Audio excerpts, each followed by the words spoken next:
Hey boys, it's HarmNone. In today's video, we're going to be going over 10 vehicles that are underrated in my opinion in Grand Theft Auto Online. So the vehicles on this list are going to be underutilized by the Grand Theft Auto Online community generally. They're not necessarily the best vehicles of all time, but I feel like they should get a little bit more love and a little bit more attention based on how good they actually are. If you guys enjoyed the video, a like is of course appreciated, if not dislike. Consider subscribing to my channel if you guys are new. I'm going for 300k this year. Let's go ahead and get started with the list. At number 10. Now at number 10, I have put the Ocelot Jackal, which is a free vehicle that can be stolen off of the street. And in fact, I do believe that is the only way to get this vehicle anymore, because I do think it was taken off of the websites. The Ocelot Jackal is a four-door Jaguar-esque vehicle in GTA Online. And it actually has a little bit of customization, more so than you would ever think. It has bumper options, skirt options, which is pretty nice. Overall, it's a very clean looking vehicle. I actually really like the look of this car, and with some slightly more aggressive looking rims than stock, this thing can actually look absolutely fantastic. I think it's got very nice body lines, and it also has particularly incredible handling. The handling on this vehicle is actually really good and is definitely an underrated feature of the vehicle itself. Plus, fully upgraded, it's decently fast, the acceleration's pretty good, top speed seems okay, but the handling in particular is absolutely fantastic. It looks really cool. Overall, it's definitely one that I would give a shot. Next up at number 9, we have the Grotti Bestia GTS, which is a relatively old car and it goes for $610,000. So a little bit on the expensive side, but for $610,000, the Bestia GTS is an absolutely fantastic little two-door vehicle, based pretty heavily off of the Ferrari FF from real life. It has an all-wheel drive drivetrain, which is pretty cool, so you do get a really good launch off the line, and you do have the ability to off-road a little bit better than you would if it was rear-wheel drive only, for example. It also has pretty good acceleration, and the top speed is pretty decent, and it is placed within the sports category. Now, on top of all of this, it also has some really nice customization, and I do think it is actually kind of a good-looking car. A lot of people will disagree with that based on how the back end is and how it kind of looks. It is a bit of a hatchback. However, I do think that this is actually a pretty cool car. I think it's pretty underrated, and I definitely would like to see a few more people give the Grotti Bestia GTS a little bit of love and attention. Pretty cool vehicle, definitely worth picking up. I would certainly look into this one. At number 8, we have the Vapid GB200. Costing $840,000. The Vapid GB200 is based off the RS200 Ford, which is a really cool vehicle and was a famous rally car as well, or at least there was a rally variant of it. Now this thing has a little bit in the way of customization, it has quite a few different livery options, which is pretty cool. It is all-wheel drive and it is rear-engined, which is pretty neat too.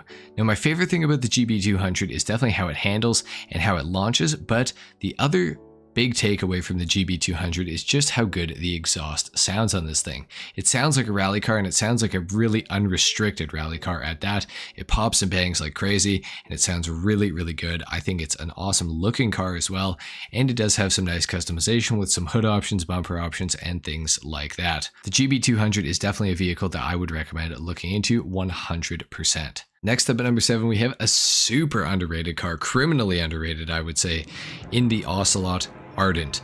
This thing is going to run you $1,150,000, and this is actually one of the faster sports classic vehicles in all of GTA Online. Plus, it's got some nice customization, it handles like a dream, it has very good acceleration and a pretty decent top speed, and it was in a James Bond movie as well, which is pretty sweet. Now on top of all of this, you can also equip it with front-mounted machine guns that deal out a fairly hefty amount of damage. Now overall, I think it's a good looking vehicle, but nobody seems to drive this thing despite all of its great features that it has.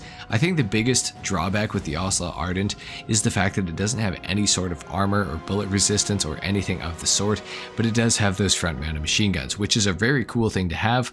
It just maybe should have had a little bit of extra armor or something along those lines, just to help sell the Ardent's ability a little bit extra. Overall though, still a really cool vehicle, and for $1,150,000, you kinda really can't go wrong with it. At number 6, we got the Balkan Prairie, which is a vehicle that you can steal straight off of the street.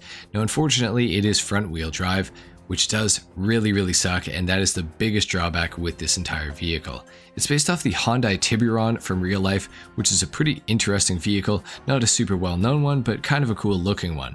Now it does have a ton of customization, front bumper options, side skirts, rear bumpers, exhausts, spoilers, hoods, even maybe a roof option if I remember correctly as well. So it's got a lot of customization that can be done to it, especially for a vehicle that you can get directly off of the street for free, as I said. The only drawback, like I said also, is that it is front wheel drive, which means that the driving experience is a little bit awful. However, based on the fact that it's free and it has this much customization, I do think that it is actually a pretty cool vehicle, and definitely one that I would recommend looking into if you ever see one driving around. You should definitely steal it and just, give it a shot. Number 5, we have a vehicle that I've talked about quite a bit recently, which is the Vapid Contender, which is going to cost you $250,000 for the initial purchase price. However, unfortunately, it is a removed vehicle. So if you do want to buy one of these, you are going to have to get it from somebody else in GTA Online or wait for it to come back into the game through one of the dealerships.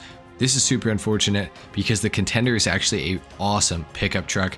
Now, despite its looks, it is not in the off-road category. It is actually considered to be an SUV in GTA Online, which is really, really strange. Now, I think the reason for this is because it was probably a really, really fast vehicle for the off-road category when it initially released into GTA Online, and Rockstar did not want to do that. So they ended up putting it in the SUV category as a way to make it not so dominant within the off-road category. Now, unfortunately, it has basically nothing in the way of customization. It has a simple canopy option that you can put over the bed, but that is it. Still really good off-road. It has really, really good ground clearance, and overall, it is a pretty fantastic vehicle for only $250,000. You can't go wrong with a Contender. You should definitely buy one whenever it comes back into the game. Next up at number 4, we have one of my very favorite OG vehicles from GTA Online in the Canis Merryweather Mesa.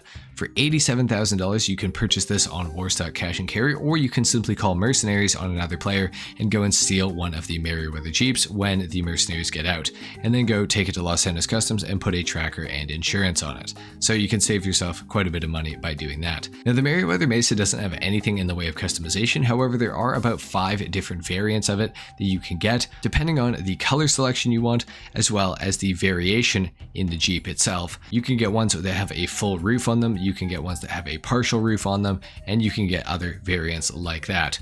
Now, the Merryweather Mesa basically takes the regular Canis Mesa, which is a regular traffic vehicle, basically takes it, pokes the wheels out, and gives it a crazy roll bar on the outside of it. And beyond that, it's not really that different. It's about the same speed and things like that. It might be a little bit faster, but it definitely is a lot less likely to roll over, and it is a lot more capable off-road. So the Canis Merryweather Mesa, super underrated vehicle. I never, ever see anybody driving these around. Even when there were very few vehicles in GTA Online, if you had a Merryweather Mesa, you were pretty sick. Definitely a cool vehicle, definitely a cool off-roader, definitely one that I would recommend looking into heavily. Such a cool vehicle. Number 3, we have the Benefactor Schwarzer, coming in at $80,000, or of course free off of the street, which is pretty cool. Now, the Benefactor Schwarzer has always been kind of a cool sports car in GTA Online. However, it's never really been a fast one, and it still isn't till this day. However, with the release of the Criminal Enterprises DLC a few years ago, Rockstar did actually end up adding some additional customization to some old vehicles, and the Benefactor Schwarzer is one of the vehicles that got that new customization. So this thing has very modern customization on an otherwise 2013-esque vehicle in GTA Online, which is really cool. It's got a lot of cool stuff you can do to it now, a lot of very modern options that you would have never seen be added onto this vehicle back in 2013. The Benefactor Schwarzer is absolutely worth picking up and trying out nowadays, and especially with the new customization, it makes it all the more worthwhile. Next up at number 2, we have the Lampadati Cinquemila. Costing $1,740,000, this is one of the best sounding vehicles in all of Grand Theft Auto Online. It shares its exact same exhaust sound effect with the Lampadati Komoda, the Ocelot Jugular, and I do believe the Ocelot XA21, which is a very popular supercar. Now, the Lampadati Cinquemila is also number 1 in the sedans category, which is pretty crazy. However, depending on what track you're on, you might actually get beaten in the Cinquemila. However, it does have far superior handling to the other vehicles which are at the top of the class, which are the Vorschlag Hammer, which is the brand new Mercedes AMG Hammer vehicle, and the Benefactor Schafter V12 is another direct rival of the Cinquemila. However, this thing also has some pretty good customization. Like I said, the handling is very good. It's also quite quick in a straight line, and it does look pretty awesome. overall, definitely an underrated vehicle, definitely one you don't see people driving around in GTA Online anymore. Now for an honorable mention, we have the BF Injection. And I use this in a manhunt that is coming out on Monday, so stay tuned for that because it's going to be an epic one. The BF Injection though is shockingly amazing off-road, especially for being rear wheel drive only.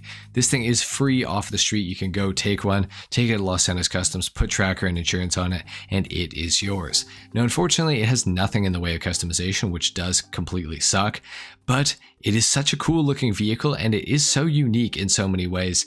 You don't really see Volkswagen Beetles in this game, let alone off-road ones, which is pretty cool.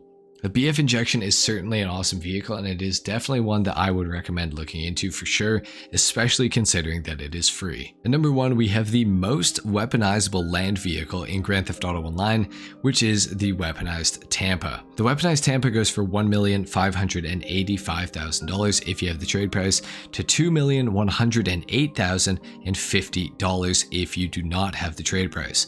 The weaponized Tampa has a lot of different armaments that you can put onto it, and they are all unlocked through bunker research. So if you are going to buy one of these vehicles, make sure you have a good chunk of your bunker research already completed, because this vehicle relies on that very, very heavily. Now the weaponized Tampa has several upgrades over the regular Declassy Tampa that is available in GTA Online that cost about $350,000, somewhere in that neighborhood. First of all, it is all-wheel drive instead of rear-wheel drive. Secondly, you get access to a top-mounted minigun, and this is upgradable to be a dual top-mounted player-controlled minigun from the driver's seat, which is pretty crazy. You can also put a rear-facing mortar on this thing, as well as front-mounted non-lock-on missiles, which is crazy. And of course, to top it all off, it also has a proximity mine dropper that is optional and is able to be equipped if you see fit. The weaponized Tampa also has some pretty good customization, not a whole lot over stock, but it does have some stuff that you can do to it, and overall it is a absolutely fantastic vehicle that you should 100% own in GTA Online.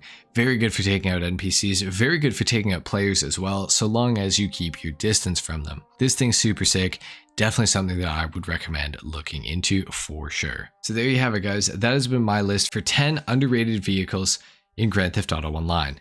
If you guys enjoyed the video, if you learned something, a like is of course appreciated. If not, dislike. Consider subscribing to my channel if you guys are new, and I will see you all in the next video. Until then, take care. Peace.